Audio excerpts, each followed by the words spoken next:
আওয়ামী লীগ কি আগামী নির্বাচনে অংশগ্রহণ করতে পারবে? গত 5 আগস্ট শেখ হাসিনার সরকারের পতনের পর আওয়ামী লীগ তো বটেই, বিভিন্ন রাজনৈতিক দলের নেতাকর্মীদের মধ্যেও এই প্রশ্নটি ঘুরপাক খাচ্ছে যে আওয়ামী লীগ কি আসলেই নির্বাচনে অংশগ্রহণ করতে পারবে কি না। এই প্রশ্নের উত্তর দিয়েছেন প্রধান নির্বাচন কমিশনার। সরকার বা আদালত যদি আওয়ামী লীগকে নিষিদ্ধ না করেন তাহলে দলটির নির্বাচনে অংশ নিতে বাধা নেই বলে মন্তব্য করেছেন প্রধান নির্বাচন commissioner AM Nasir Uddin. 30 December Chattogram circuit হাউসে ভোটার তালিকা হালনাগাদ ও ত্রয়োদশ জাতীয় সংসদ নির্বাচন শীর্ষক মতবিনিময় সভায় সাংবাদিকদের প্রশ্নের জবাবে তিনি এসব কথা বলেন।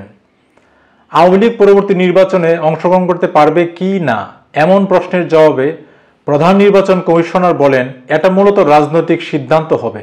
এটাও শোনা যাচ্ছে যে কেউ কেউ মামলা করেছে কোর্টে এই দল যাতে নির্বাচনে না আসতে পারে সেটা আদেশ চেয়ে। কোর্ট যদি রায় দেন, যেভাবে রায় দেন সেভাবে ব্যবস্থা নেব, আর না হলে এটি রাজনৈতিক সিদ্ধান্তের ব্যাপার। AM নাসির উদ্দিন আরও বলেন, দল করার শাসনতান্ত্রিক অধিকার সবারই আছে।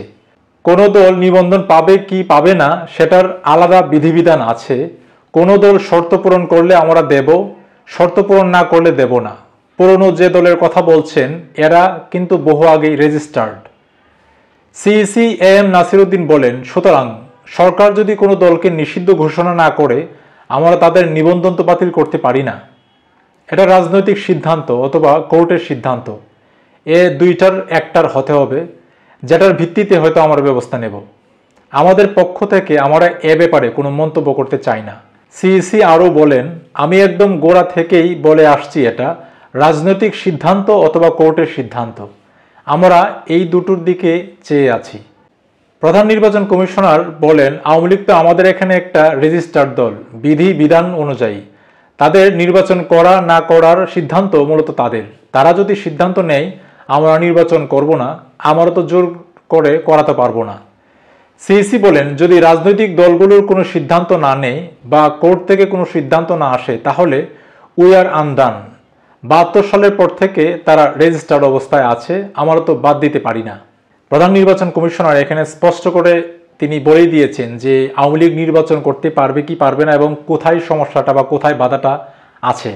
তিনি কিন্তু বলে দিয়েছেন যে সরকার যদি এই দলটাকে নিষিদ্ধ না করে বা কোর্ট থেকে যদি কোনো নিষেধাজ্ঞা না আসে, যেমন তিনি বলছেন যে কোর্টে হয়তো কেউ মামলা করেছে বা কোনো রিট হয়তো থাকতে পারে, তিনি সেটার দিকে ইঙ্গিত দিয়েছেন। সেই প্রেক্ষিত থেকে যদি কোর্ট যদি এই রায় দেয় যে না আওয়ামী লীগ নিষিদ্ধ বা আওয়ামী লীগ নির্বাচন করতে পারবে না, তাহলে হয়তো বা প্রধান নির্বাচন কমিশনার বা ইলেকশন কমিশন সেই রায়টাই তারা প্রতিফলিত করবেন। এখানে প্রধান নির্বাচন কমিশনার যেটি বলছেন ব্যক্তিগতভাবে বা ইলেকশন কমিশন থেকে সেই ধরনের কোনো ইন্টেনশন তাদের নেই যে আওয়ামী লীগকে তারা নির্বাচন করতে দিবে না। প্রধান নির্বাচন কমিশনার আরেকটি বিষয় বলেছেন যে রাজনৈতিক সিদ্ধান্তের ব্যাপার, মানে আওয়ামী লীগ নির্বাচন করবে কি করবে না এই বিষয়টা রাজনৈতিক দলগুলোর থেকে সেই সিদ্ধান্ত আসা উচিত। এবং তিনি আরেকটি বিষয় বলছেন যে আওয়ামী লীগ তো রেজিস্টার্ড দল, মানে তিনি যেটা বলছেন যে আওয়ামী লীগ যদি নিজ থেকে নির্বাচন না করে তাহলে তার কিছু করার নেই, মানে তিনি তো আর তাদেরকে জোর করে নির্বাচনে নিয়ে আসতে পারবেন না। তবে তিনি যেটি বলছেন যে ইলেকশন কমিশন বা তাদের কোনো ইন্টেনশন নেই যে আওয়ামী লীগকে তারা নির্বাচন করতে দিবেন না।